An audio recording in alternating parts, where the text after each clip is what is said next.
এদিকে রাস্তার উপরে বাঁশ বেঁধে ছাঁকনি জাল নিয়ে রাস্তা অবরোধ তুলতে গিয়ে নাস্তানাবুদ পুলিশকে ঘিরে বিক্ষোভ এলাকাবাসীর। দক্ষিণ 24 পরগনার মহেশতলায় ঘটেছে এমনই চাঞ্চল্যকর ঘটনা। মহেশতলা পুরসভার 30 নম্বর ওয়ার্ডের দৌলতপুর ঘরামিপাড়া রোডের বেহাল অবস্থা। খারাপ নিকাশি ব্যবস্থার কারণে দীর্ঘদিন ধরে রাস্তার উপরে জমে রয়েছে হাঁটু সমান জল, এমনকি রাস্তায় উঠে রয়েছে বড় বড় পাথর। আর তাতেই নিত্যদিন দুর্ঘটনার কবলে পড়েন স্কুল পড়ুয়া থেকে শুরু করে গাড়ি চালক, পথ চলতি সাধারণ মানুষ। তবে এলাকাবাসীর অভিযোগ, একাধিকবার 30 নম্বর ওয়ার্ডের কাউন্সিলরকে বিষয়টি জানানো হলেও কোনো রকমের সুরাহা হয়নি।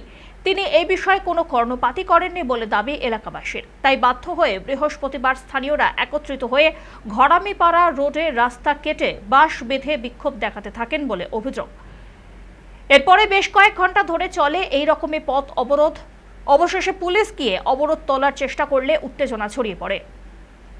এমনকি পুলিশকে ঘেরাও করে বিক্ষোভ দেখাতে থাকেন উত্তেজিত জনতা।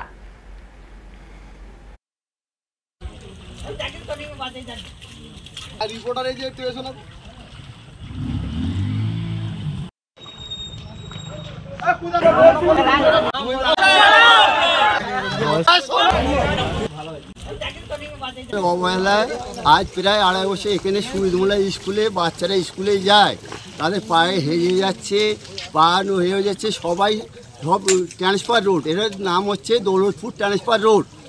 ঘরামিপাড়ার ভিতরে, তারপরে ওই খালটা আছে মিরপুর, এই সংস্কারের কাজ হচ্ছে না। এসবগুলো হয়ে এই কারণে আমরা বিরক্ত হয়ে আজকের অবরোধ করতে করেছি। কোনো প্রশাসন থেকে কোনো ব্যবস্থা?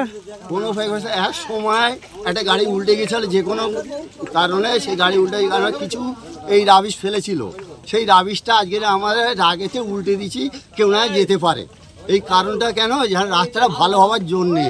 দেখছেন তো এখানে হাঁটু জল আছে, এখানে বাচ্চা ছেলেরা তোমার চাকরি জালতে মাছও ধরছেন। বুঝতে পারছেন না কি অবস্থা এখানে। 30 নম্বর ওয়ার্ডে রেখাঘুরি যে অবস্থা করে রেখেছেন সবই জানছেন উনি। আর এখানে যে আমাদের নিম্ন শ্রেণী নিচের শ্রেণীর যে নেতারা আছে তারা তো কিছুই করতে চাইছে না। স্কুলের ছাত্রছাত্রী মানে যাতায়াতও করতে পারছে না, সাধারণ মানুষও যাতায়াত করতে পারছে না। তো প্রশাসন থেকে কেউ এসছে আপনাদের কাছে? না, এখনো কোনো বার্তা পাওয়া যাচ্ছে না।